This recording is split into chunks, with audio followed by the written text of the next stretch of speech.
My name is Ando, and I'm an artist, a photographer, and a member of the Undergang.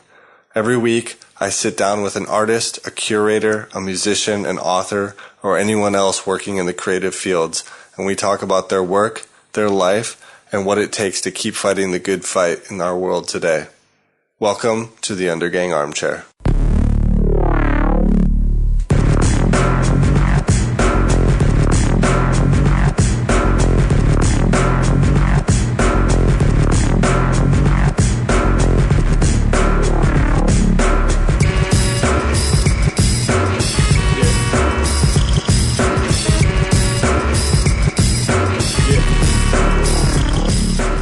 Hey gang, how you guys doing? It's episode 19. We're here. Welcome. We got a good show for you today. How you guys doing? Everything good? Everything's kind of chaos here at the Undergang headquarters. I am leaving tomorrow morning early on a trip. I'm going far, far away. I'll tell you guys about that in a second. Today we've got Naja Maria Lundstrøm on the show today. Had a really good talk. She has a really interesting show up right now at the Overgaden Institute for Contemporary Art. I went and saw it. It is good. It is interesting. She doesn't have a lot of kind of overt meaning in the show, and so you kind of have to unravel it yourself, and as far as I'm concerned, that's a good thing. So you can enjoy that talk in a second with her. Tomorrow morning I'm going to Thailand. And I'm a little nervous about it, I guess. Not because I'm nervous about getting robbed or, anything like that. That's silly to be worried about. But, no, it's because I'm going to Pattaya, which is kind of a notorious shithole tourist sex town. And I don't really know what to expect. I'm not going for sex tourism. I'm going to visit somebody who happens to live there, who I don't think is there for sex tourism. At least I hope not. I have been told is not there for sex tourism, and I believe it. So, I don't know what's going to happen. I'm kind of looking at it as a work trip, as in I'm going to take a bunch of pictures. I think I'm going to, I'll use it as a continuation of another project I'm working on, I think.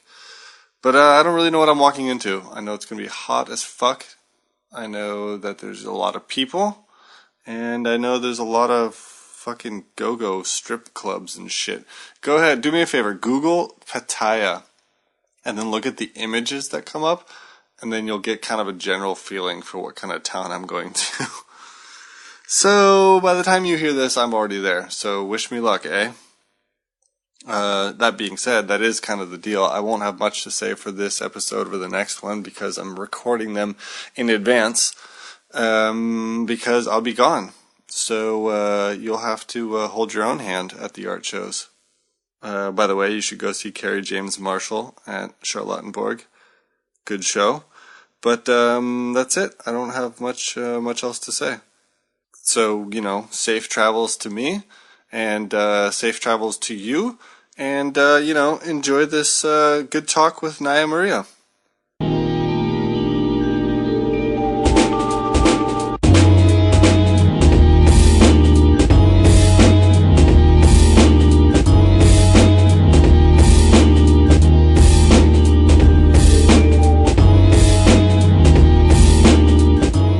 Quite good.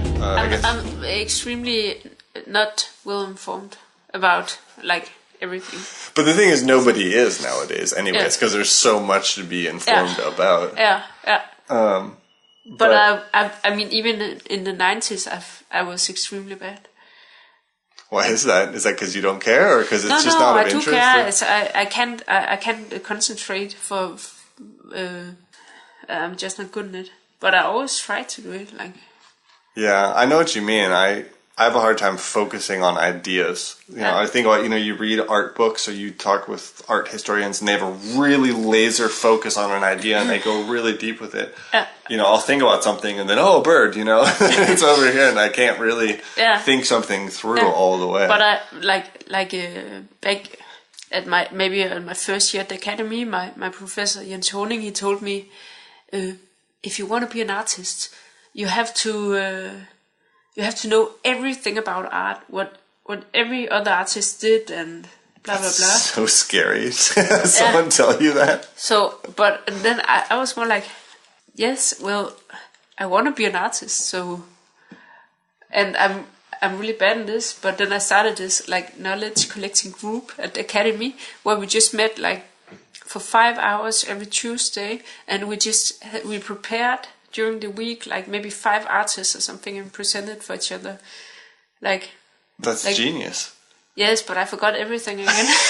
I mean, no, so it's not that I didn't do an effort. I really did, and I still do. But it's like, yeah, but I mean, it sits somewhere in your head. I hope, you know, because that's the thing. I listen to podcasts all day at work, and I'm always like, "Whoa, that is the most interesting thing I've ever heard." You know, and then I'll think back and be like, "What was that?" You know, I don't know what that is anymore, but it was really interesting then. Yeah, in the moment.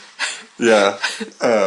But I think that's a great idea, knowledge sharing. And, you know, I talked to Klaus Carstensen, and he was talking about how they used to have study groups. They would meet in the 70s and 80s and share information because there was no internet. There was very few people studying this. What did they do back then?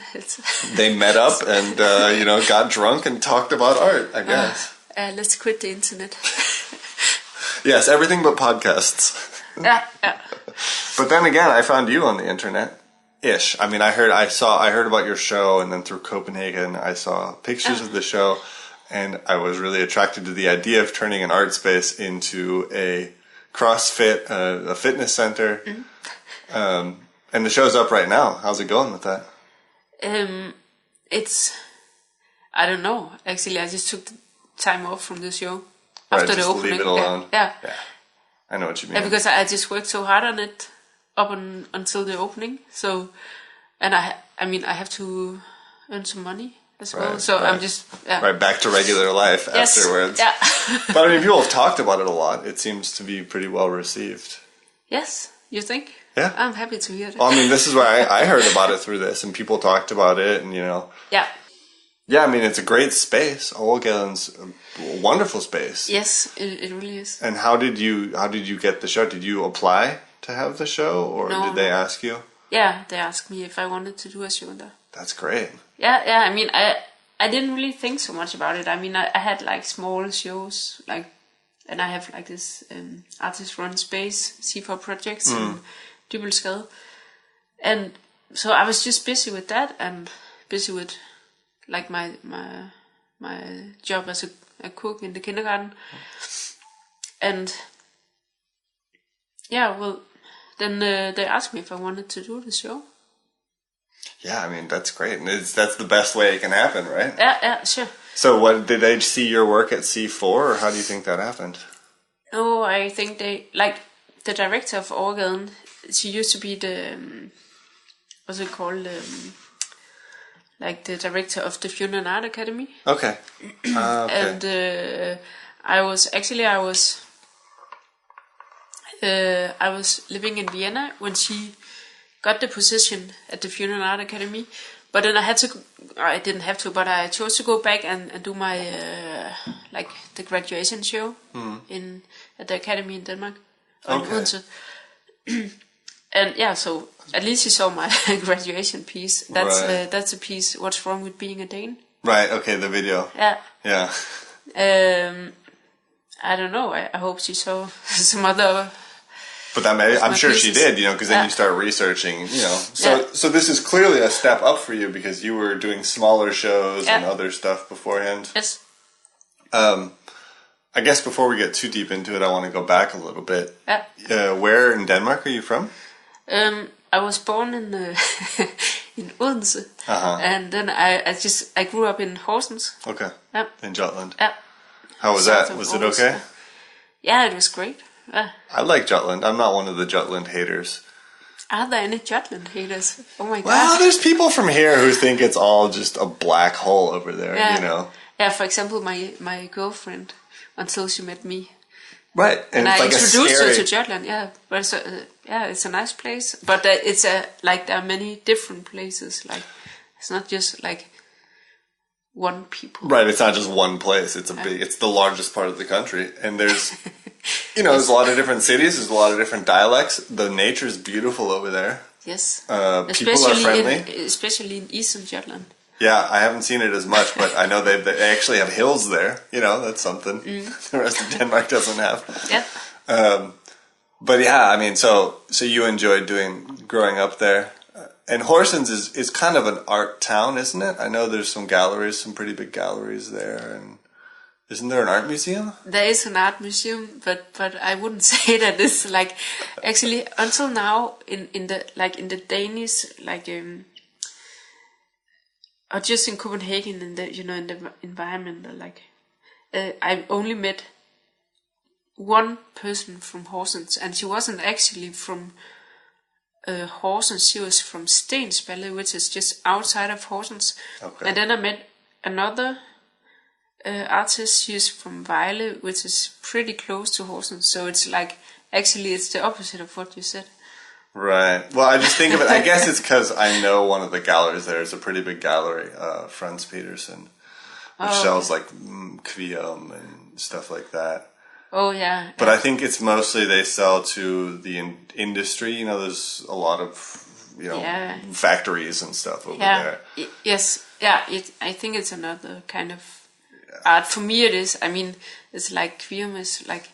It's not something I refer to. Right, it's a whole different kind of world of art. So where did you get interested in art then? Like, where did that come from? It's a good question. I mean, I played music for many years, and I thought this is what I want to do. I thought I don't know. I don't know. What did you play? I played piano since I was a kid, and then I played bass. And you don't anymore at all? No, not exactly. I mean, when I lived in Vienna, I started to DJ a bit, and that was really nice because it's like playing music again, but just you don't have to like start all over with like with an instrument. Right. Or somehow you have to, but it's like, right. Yeah, no, DJing is a lot of fun. I think if I hadn't gotten into photography, I might have done that. But that was the 90s too, when everybody wanted to be a DJ. Yeah. Oh, I thought that was now. I mean, that's why also now, but that's where it started, you know, or at least in my world. Yeah. I remember in like 1999, they were saying more turntables were sold in America than guitars. Seriously? Yeah. So I heard. I mean, that's something I heard. Who knows if it's true or not? But okay. Maybe I was just too young then. I don't know, but it's yeah. I mean, it's ever popular because it's an easy way to like throw a party and play good music and all that. Yeah. But what happened? So did you move to Copenhagen when you were done? No, I didn't. I mean, I was like actually I spent some years in a psychiatric hospital, just like being inside of myself, just reflecting and just not. I was not so good in communicating with the world. Was that just a social thing? Like you didn't know how to be out there and talk to people and communicate? Yes, thanks. Exactly. Huh. So after a while I was like, okay, this is enough. And then I just like, and it's like every mentally ill person is painting. Right, finger painting, right. Kind of like, this is, that's something that people who can't do anything else, they can always be creative. Right. You know what I mean? Right. So maybe that's my way into it. But did you hold on a second? Did you go there on your own? Like, did you choose to go there? No. I went. No, I wasn't picked up by the police or anything. And but yeah, somehow I chose to go there. Okay, and you chose to leave at a certain point too. Yes. Do you think you could have just stayed there forever also? No. Well, I mean, because there must be different degrees of patience too, you know? Yeah. And later I talked to a psychiatrist because I was actually like, but I wasn't there for years or anything. I was there for a short while. And then I asked the psychiatrist, like, can you look through my journal? Like, why do you think that I was there? And she was like, this is a huge mistake that you were there. You were just in a youth crisis. Right. I mean, I think the closest thing, being young is like being crazy in a lot of ways. Yeah. It is. But to answer your question, I think this is how I got into it. Like, interesting. So I wasn't really crazy. I was just like, you were just trying some stuff out. yeah, something like that. But then I was introduced to being creative. Right. But of course I was before with the music, but like with the painting and everything. Right. Did you then immediately decide to go to art academy after that? No, then I did like what's it called, like high school? Okay. Is that like Danish high school, like the or gymnasium? Gymnasium, like HF. Okay, yeah, like high school. Yeah. Okay. And after that, I just applied for the academy and I was accepted. Okay, so during HF you started making artworks. No, not exactly. Not like I just like the spring where like you could apply for the academy. I started doing some pieces. And that was it, and you got in. Yeah, that's great. Yeah. So, I mean, it sounds kind of like you just needed to go to this institution just to take a break, to get away, to have a chance to think about things. Which institution? The mental institution. Yeah. I mean, okay, you know, art school is also a type of mental institution. Yeah, I wasn't sure what you meant. Yeah. Right. Well, did you enjoy art school? Was it good? Yes and no. I mean, there was a lot of freedom, but like there were kind of no structure at all. At least, or not much. And that was a bit difficult. Yeah, it's one of those things. It's good for some people and really bad for others. Yeah. In a lot of ways. Yeah. But it was good. I think it was really good for me, but it's at the same time it was really difficult to handle. Did you learn how to focus? I mean, because either you don't or you do from that sort of situation. Yeah, but I did. Whenever I have a deadline, I can focus. Right. Well, I mean, because motivation, I think, is a big thing. In the meantime, I mean, what I learned is like, yeah, obviously it's easy to focus when you have a deadline. But what I learned in the meanwhile was not to focus, but to like kind of not focus and to more to play. Like right. Just to relax your brain and try things and. Yeah. Did you start with like painting, or I mean, I know you did earlier, but when you got to the art academy, were you making paintings? Were you making drawings? It was always conceptual based kind of materials. Yeah, and dressing up. Okay, so performance. Yes, maybe you can call it that, but I never like. I think in my like when I studied, I only did one performance. Okay. So isn't it? So what do you mean by dressing up? Well, we just had so much time to like try things out, and then maybe like we dressed up as obese people and went out went out into the world or into like I did it both in Odense and I did it in Vienna as well. Oh, that's research. That's research to the world, you know, like seeing what it's like to be obese and walk around while people looking when at I did it in Odense, people were like looking at me and my friend Ditte. And then they were doing like this, like two fingers in the throat, like they were vomiting when they looked at us. Yeah. Often? Did that happen a lot? No, just like one time. Okay. And when we did it in Vienna, people were not looking at us. They were like, they thought we were normal people. Do you think it's more? Is it more normal to be overweight in Vienna, or are Danes just more aggressive about that, or what do you think? I think Danes are more aggressive, definitely. Yeah. Huh. Yeah, I like that kind of thing, like anthropological studies of the world, you know, just to try something to see what will happen and what it feels like. And it certainly helps add perspective to the world you live in. Yeah. You know, to be different than what you are, in a way. Yeah. When did you finish with school? 2011. Okay. And since then, you moved to Copenhagen? Or you went to Vienna, excuse me. Yeah, in 2008, I went to Vienna. Okay, so you were there. Did you study in German? Yes, and English, both. Okay. Yeah. How's Vienna? It's great. I've never I love been there. Vienna. Yeah. I heard it's beautiful. Yeah, it's extremely beautiful. I love it. How about the school? Good? It's okay. Yeah, I mean, that's all. But what I liked about it is more like a university. Like you can just sign up for any class, and like it's much bigger than the Funan Art Academy. Right, they have kind of a normal Yeah. structure. So what else did you study aside from art? Philosophy. That's always useful. Yeah. And not useful at the same time. Yeah. It goes both ways, you know. Yeah. I loved when I went to art school too, and I studied a lot of philosophy, and it didn't take me anywhere, but I always felt like my brain was being pushed. Yeah. You know, just the idea of like, I don't really understand it, but it's kind of messing my head up. It's like doing yoga for your brain, kind of. Yeah. So after Vienna, then you came back to Copenhagen. You had your graduation show here in Copenhagen. Or no, sorry, you said in Odense. in Yeah, Odense. 3 years later. I stayed there for 3 years. Okay. I applied for the academy there and just like was a regular student. Okay. What happened when you came back? I graduated. You went to Copenhagen? Yeah, then I moved to Copenhagen. I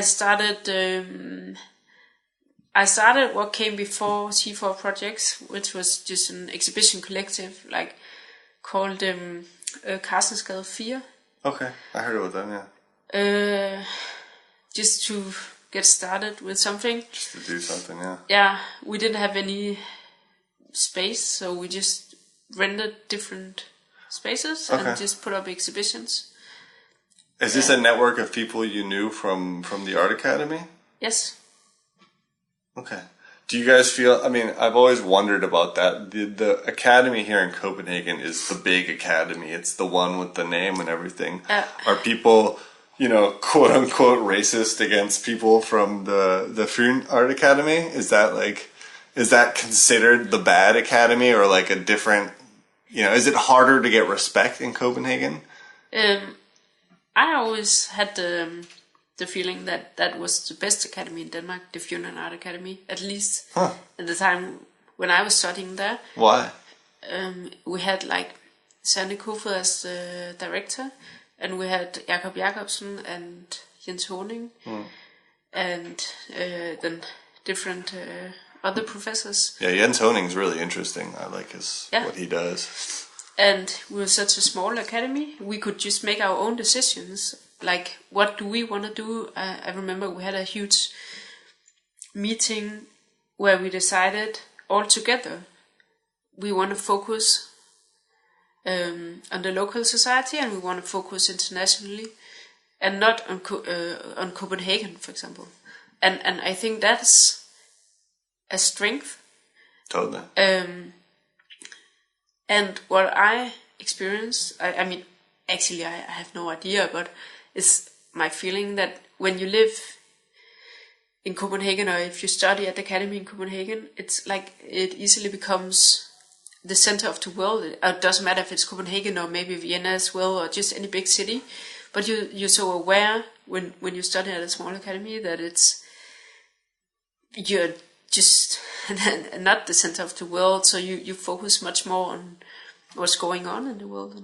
Right, and you might have to fight harder to get what you want, too. Yeah. Like, I've always felt that way about Aarhus compared to Copenhagen. It's obviously a smaller town. There's certain advantages to being here in Copenhagen, but Aarhus tries harder in a lot of ways. Like, they fight to be a cultural city. And, you know... Sure, I don't even think that we had to fight in Odense. We just had to imagine, like, the audience. Right. It's like the audience could be California. Right. Like, I mean, it could be like, just imagine, like, I make this piece for this context. I mean, you don't just take the context you're in because you're in Copenhagen and it's so important. And right. That makes a lot of sense. Yeah. So I think that's what I learned there, like among a lot of.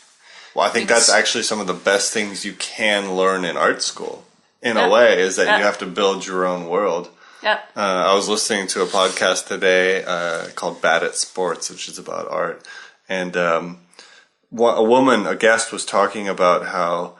She said she thought artists really needed to get away from focusing on galleries so much. Yeah. Galleries are an important tool. She's not anti-commercial on arts or everything, but it's not the only way to show artwork. And there's all this talk about, I need a gallery, you know, but you just have to imagine the context for your works. Yeah. What you're showing right now, there's very few galleries in the entire world that would touch that. Yeah. Because it doesn't, there's not anything for sale. Yeah. It's an art experience. That's all it is. Yeah. But actually, at the academy, we were told that we were not allowed. Oh, of course, we could do it if we wanted to, but we should try not to exhibit during our study time. That was the most precious time to experiment and just try things out. That's really smart too, because as soon as you're done with school, you enter a different reality in terms of art practice and time and money and all that. And it's really hard to imagine when you're studying, but it's so true. It's a whole different ballgame once you get out. Yeah. But okay, so I mean, here you are. You've been out for a couple of years. You got a show up now, a good show, and I mean, it seems like you work mostly. I guess I can't really say that you work mostly with video, but it seems to be an important tool for what you do.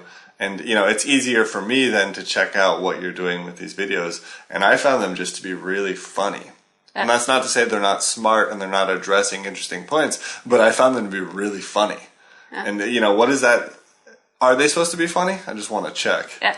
And what's that like? What's the sarcasm for in that case? I think it's I'm having fun. That's first of all, yeah. And I really need to have fun while I'm doing it, because it's I don't know. That makes sense. I enjoy it,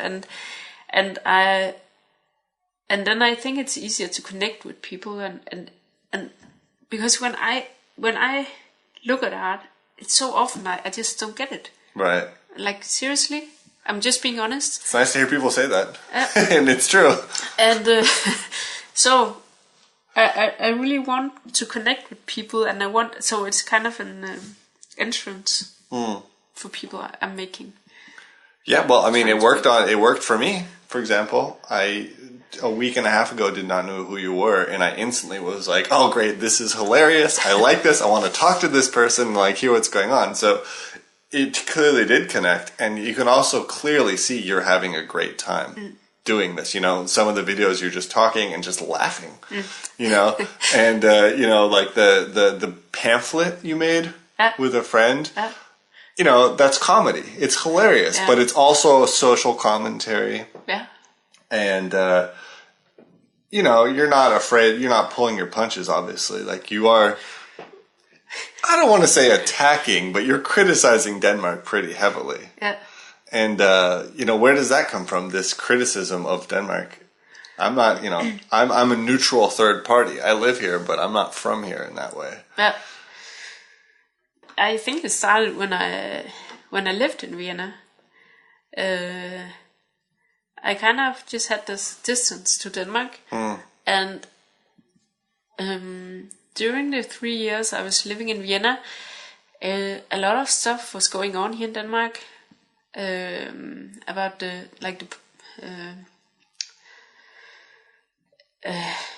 for example, we got like the guards at the what's it called? At the Royal Palace? No. We got guards at the border to Germany. Oh, right. I remember that. Yeah, there's open borders in the EU, but they put guards there anyways, even though that was illegal. I remember that. Yeah.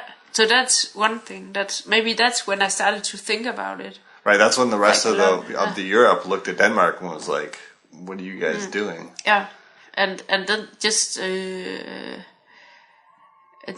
Dansk Folkeparti. Yeah, the Danish right wing. Yeah, we're becoming bigger and bigger. Party. Yeah. Right. So I was really concerned about that, and at the same time, I saw the whole left-winged society was like they're talking in a certain way as well, and just kind of there were no dialogue. Right, there's no real discussion. And my professor in Vienna, she was always saying one time, like, and being really angry, that my work was just jokes, and what did I want to say with it? Right.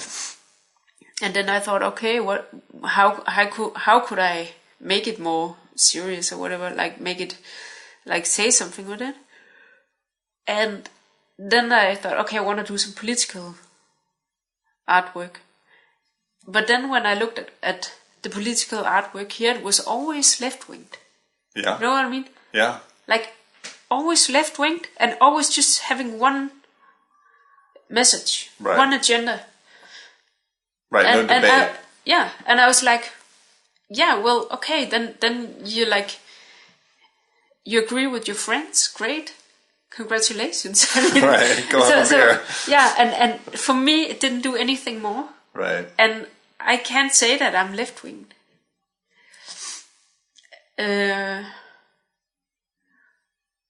Or the opposite, but I thought, okay, how can I make a piece where I don't just say my opinion, but try to create a debate or like a dialogue. So what was the first piece you felt made that change? I mean, could you feel it happen when you did it? That was What's Wrong with Being a Dane. Right. I mean, I wouldn't say that I didn't do political pieces before, right? But this was like more direct for me. So that piece specifically, which is one of the first ones I saw, it's a work in which you're sitting. It's very casual. You're waving a Danish beer around, and you're talking about how Denmark is great. Yeah. It's just great, and there's all these reasons, and you kind of for a moment are like, well, there's other things, but no, Denmark's great, you know. And I guess, I mean, for me, what I read that as was you were being quite sarcastic. But I guess also there is some truth to what you're saying. There is, definitely. And you do believe that Denmark is great in ways. Yeah, I do. So you're putting yourself in a strange position then by saying this, because the rhetoric that you're using, the words you're using often are, you know, the media, the non-debate but noise machine, you know, the politics, the media, and all that. But there's also some heart in it. I mean, I don't know, I guess what I'm trying to ask is, like, the work, is it supposed to be both things at once? Yes. That it's a criticism and actual love at the same time? It's, I don't know if you could call it love, but it's maybe I would more call it hate. The opposite of love. But not hate for Denmark or anything, but for the way that like political art are like always left-winged. I hate it. Okay, so you're actually criticizing the format of the artwork. Yes. Or of this kind of, you know, artistic discourse. Yes, somehow. Huh. That's interesting. I mean, like that. But I do love angle. Denmark. It's not that I don't love Denmark. I do. Well, but that's not like the central thing in the. Okay. In the piece, it's more. That's where it comes from. I mean, I'm provoked by the left wing. And their toothless non-debate. Yes. Right. Well, I mean, that seems to me that's kind of always been the problem. The right wing has no problem saying, yeah, guess what? We don't like Muslims. We're not afraid to say it. Get them the fuck out of here. You know, where the left wing has to be like, well, okay, we like them, but also we don't like criminals, and maybe their kids aren't doing so good in school, and, you know, they can't really figure out how they're going to, you know, they don't have a position. They have to tippy-toe around everything. Okay, well, that's great that your work is talking about that. You know, and again, you're just having so much fun. But I mean, obviously, you are being pretty critical in your booklet of Copenhagen. Yeah, true. You know, your average Dane, there's a picture of the leader of the right wing party right next to it. Yes, true.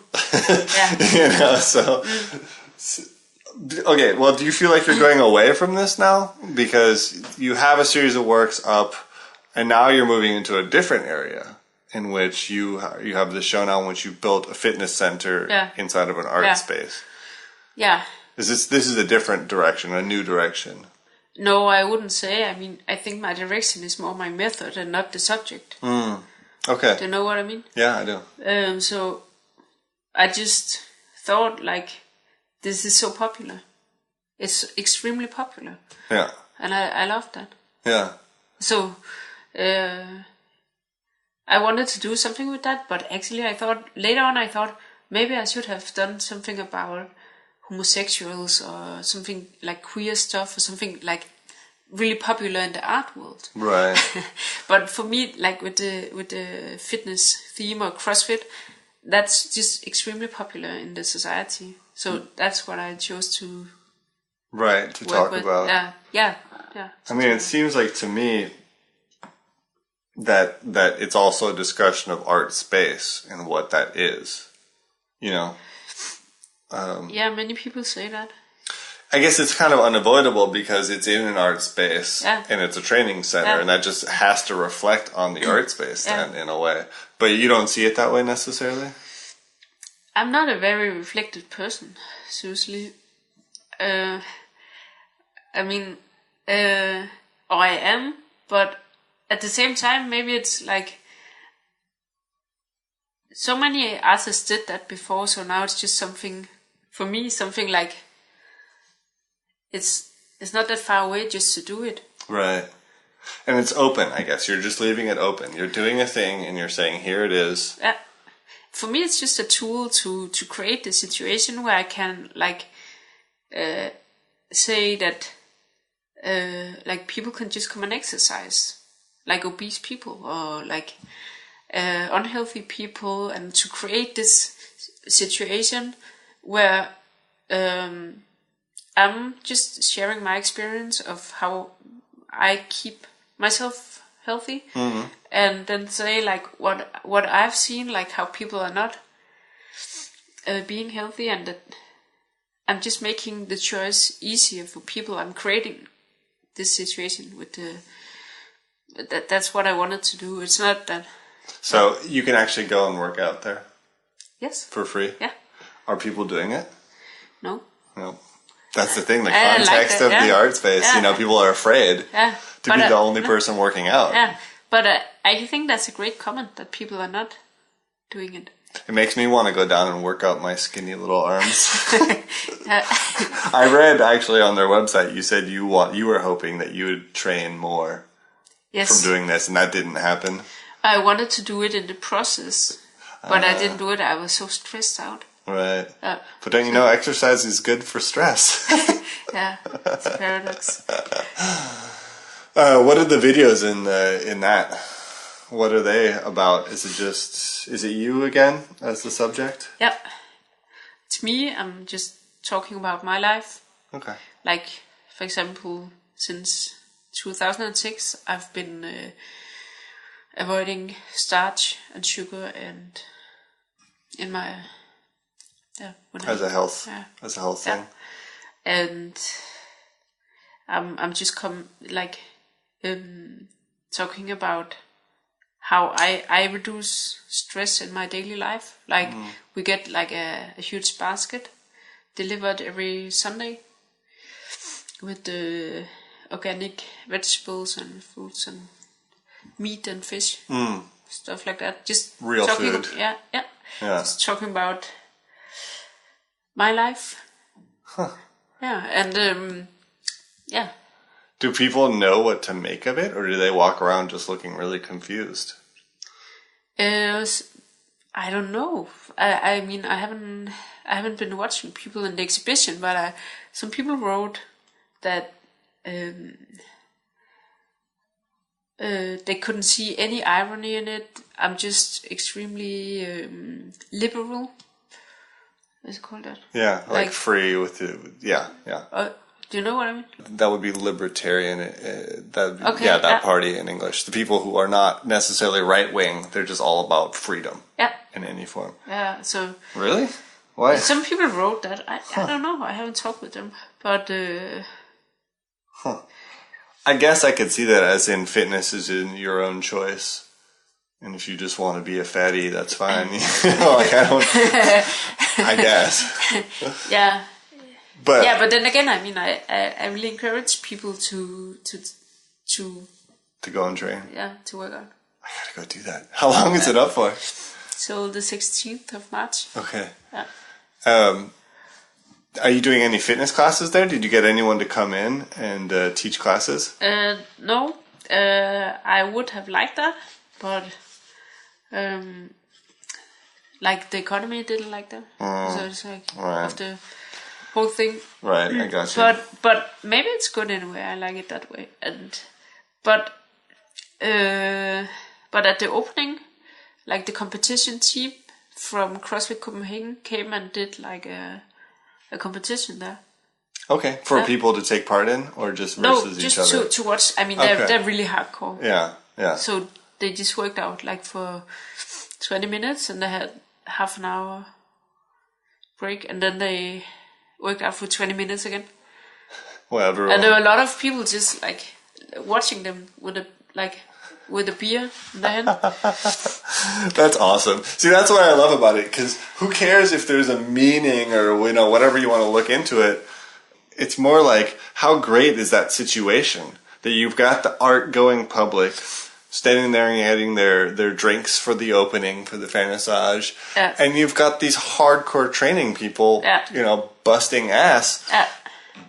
For me, that's kind of surrealist, I guess, or there doesn't have to be a reason why necessarily, and there's always that search for meaning in the art context, and like you say, you don't necessarily understand everything. So, true. I mean, is it at all aggressive? Like, fuck you, you don't have to understand this? Yes. Yeah? Yeah. You want to mess with people? Yeah, that's what happens. Right. At least. I was really struck by the piece you did called Pussy. Yeah. Which is funny because you say you have a hard time, or you had a hard time communicating with people, but you did something that I would have a hard time doing, where you just walk up to somebody. I assume it's real, that it's just a stranger on the street. Yeah. And said, what'd you say? Is that your girlfriend? Yeah, that's my wife. Well, don't you think she needs some pussy? Yeah. You said it in Danish, right? Yeah. Yeah. I mean, was that scary to do that? Yeah.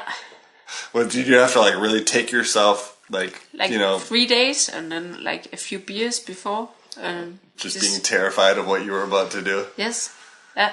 That makes sense. I did a piece in art school, which is so typical art school, in which I had people punch me on camera. Yeah. And that was the same thing. I was like, oh my god, am I doing this? Oh my god. Yeah. But okay, so was that piece, was that like a personal exercise for you in a way? To see if you could do it? Yes, it was, because I experienced that. Someone did that to you? Yes, I mean, I have a girlfriend, and when we're walking hand in hand, actually it happened just down on the street here a few years ago, but it happened many times, but always Copenhagen. I mean, I never experienced it in my time in Vienna, but I think that people are more polite in other countries. Yeah. Or I don't know why, but anyhow, a guy came up to us and said, hey, you just need some dick, or don't you think you just need some real dick, or wow. Stuff like that. And I always felt like in these situations. Another question is also, are you a couple? But ask in this aggressive way. Right. And then are you guys really doing that? And then the next question is if we need some dick. So I was I could never find the right way to respond. That's because what the fuck is wrong with people? I mean, yeah. So, but I was really curious about these people who are doing it. I was like, how can they actually do it? It must be so weird to walk up to strangers and then ask something like that. Yeah. And then I thought, okay. First of all, it's because when I told some people about it, some of my heterosexual friends, or even my parents or something, or whatever, so they were like, yeah, that's not good. Yeah, that's not okay. Yeah.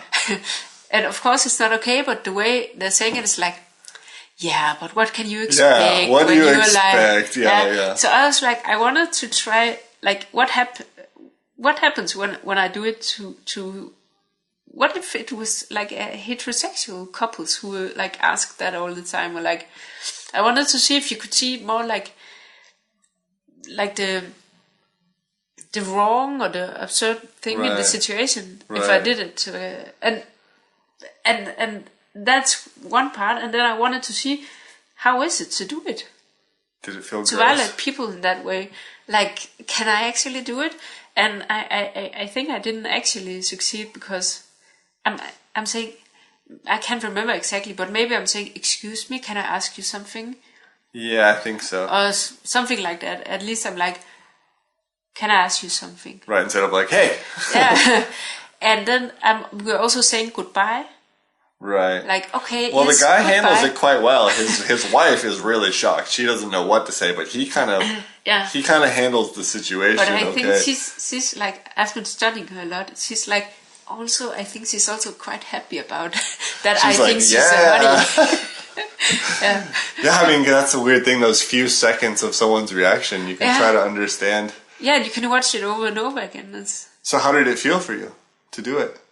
I was feeling extremely bad. Afterwards? I wanted to find them and apologize or something, but I couldn't. Right. So. I mean, the people who were saying that to you were probably drinking, right? No. No? No. Yeah, sometimes. I mean. That kind of blows my mind because I think I'm willfully ignorant of that sort of stuff. Because I had a friend in high school who found out she was gay. She was like 16. And she told me some stories about some really horrible stuff other girls said to her. Yeah. And I knew these girls. Yeah. And like, I didn't ever tell her that's not true. But like, my brain was like, that can't be true. People aren't that mean. Yeah. You know? Yeah. But I guess they are. And the things they say in private when they don't think anyone's listening. People are mean. I mean, in many countries, they would kill us. Yeah, of course. I mean, sure. But I mean, just the fact this is Denmark, this is supposed to be the country which is accepting, right? That's the image Danes have of themselves. They think they're really accepting. Yeah, it's not true. It's not true at all. No. Which is hilarious. You know, they think that they're really open and hospitable and all that. And they're really not. Yeah. But we love ourselves. Well, yeah, and it goes back, I guess, to what you were asking me earlier, if Danes are racist.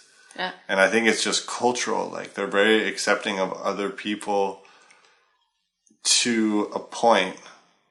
You know, I guess as long as it's outside of their world, they're accepting. Like, oh, yeah, people do that over there. Yeah. That's fine. I don't care. Yeah. But as soon as it's in their face, they're like, whoa. You know, I want to eat pig meat. Or I want to, you know. Yeah.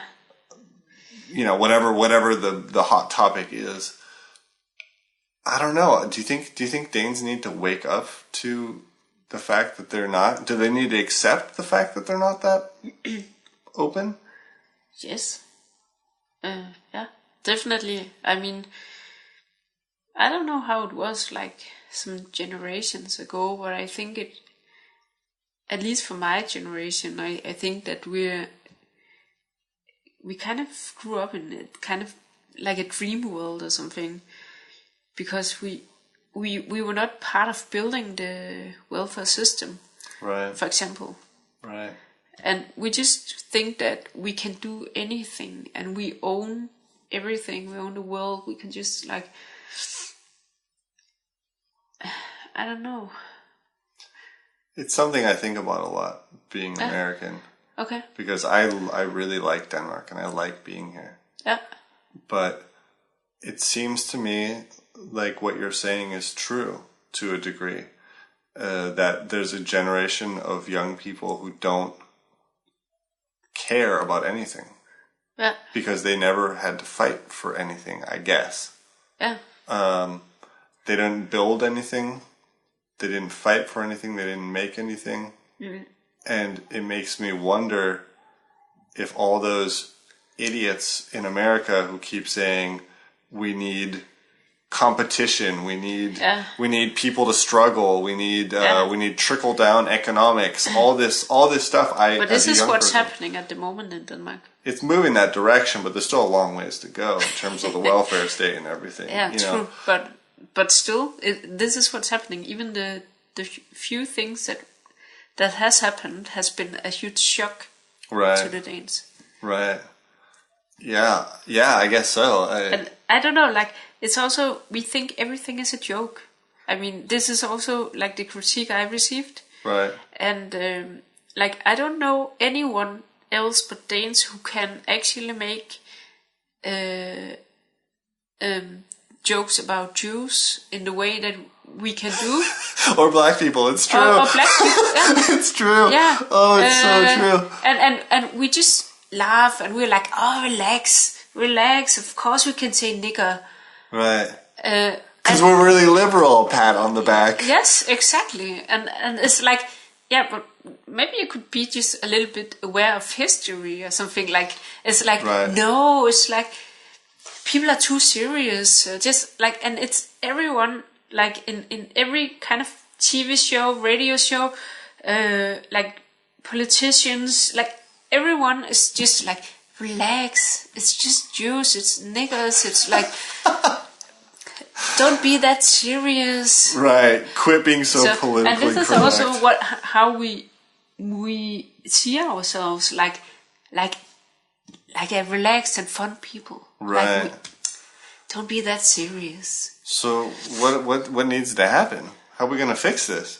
I don't know. Because it seems like a big problem in my mind. Yeah. You know, like Yeah. I really, you know, like I say, I really appreciate what the generation built before us, but I don't come from here. I didn't grow up in it. Yeah. So for me, it's Yeah. fucking amazing. I didn't have healthcare in America. I didn't, you know. But it is. But yeah. I don't know what we need to do. It's Are we all gonna have to vote for a Liberal Alliance? Yes.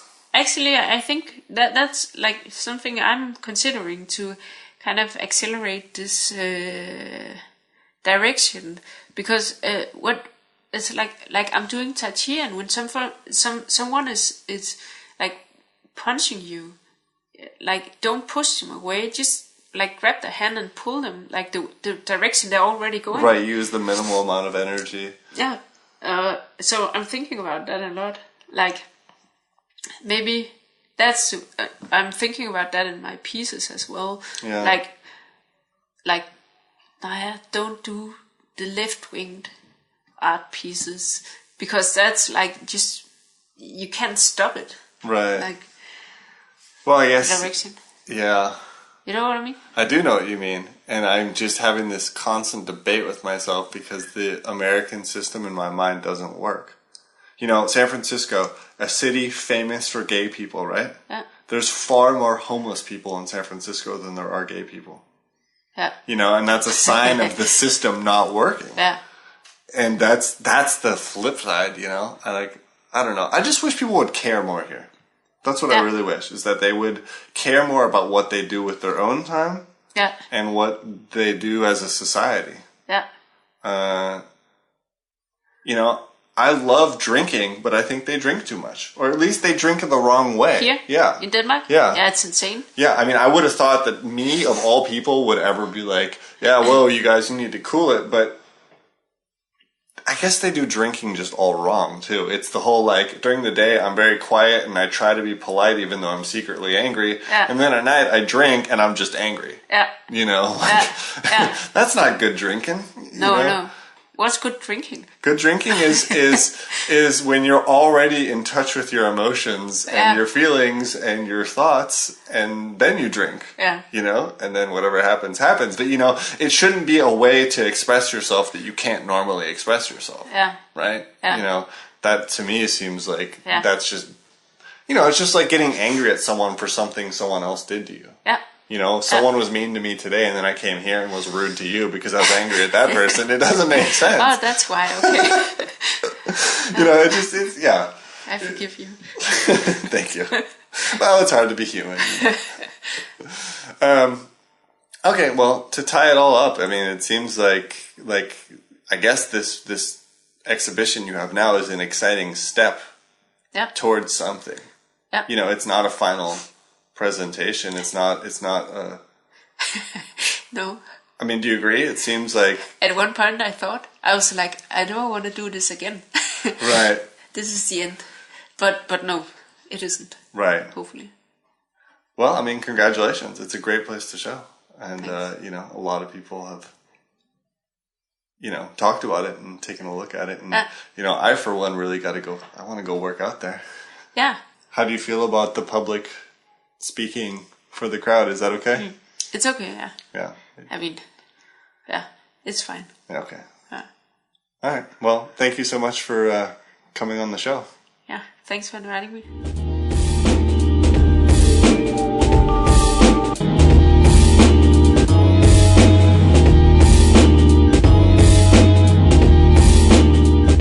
All right, that was Naja Maria Lundstrøm. She had a little bit of a cold there, but she got through it. We had a good talk. And I really appreciate artwork which, can make a huge setup and then not hand you the point at the end. You go to a show like the one she has, I guess we kind of danced around the subject, but she built a gym, an entire CrossFit gym in the upstairs of Overgaden. And there's nothing there which contextualizes it as art aside from 2 video pieces in which it's just her talking about exercise and what it means to her. And that's great because it's about, she tells us readily what it's about. It's about libertarian politics and ideas about doing it yourself. I mean, the show's called, Well, It's Not Going to Lift Itself. And I think it takes us a good, it's kind of courageous to not have, a badoom, just have a badoom.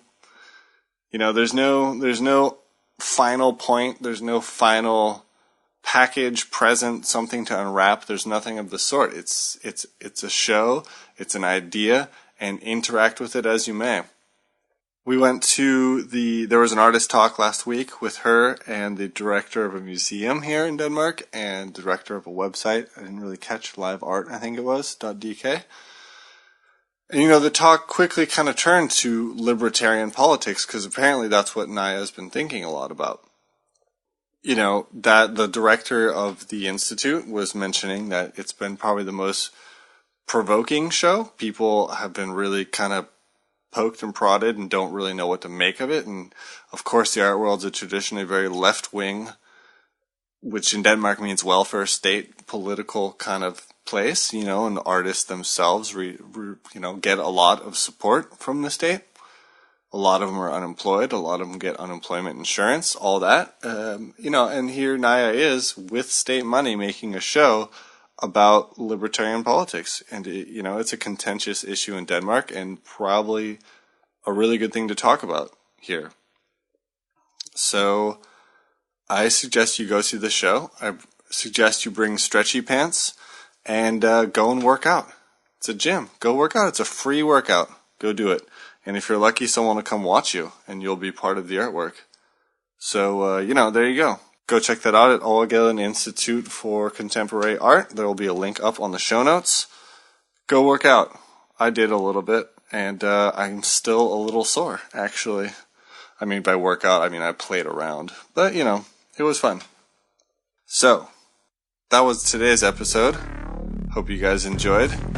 This episode was produced by Undergang Armchair. Once again, intro and outro music by Heavy Links. Catch a link to them on our About page, and the interstitial music provided by The Insider again. Link to that also on the show notes. Alright, I'm in Thailand. I hope you guys, wherever you are doing well. I hope I'm doing well. Yeah, it'll be interesting. Next week I'm still in Thailand, so, I'll just have to report back in 2 weeks. Alright guys, thank you. Catch us on the web, undergang.net. Catch us on Twitter, The Undergang. And be sure to tell a friend if you enjoy the show. Thanks for listening, guys. See you next week.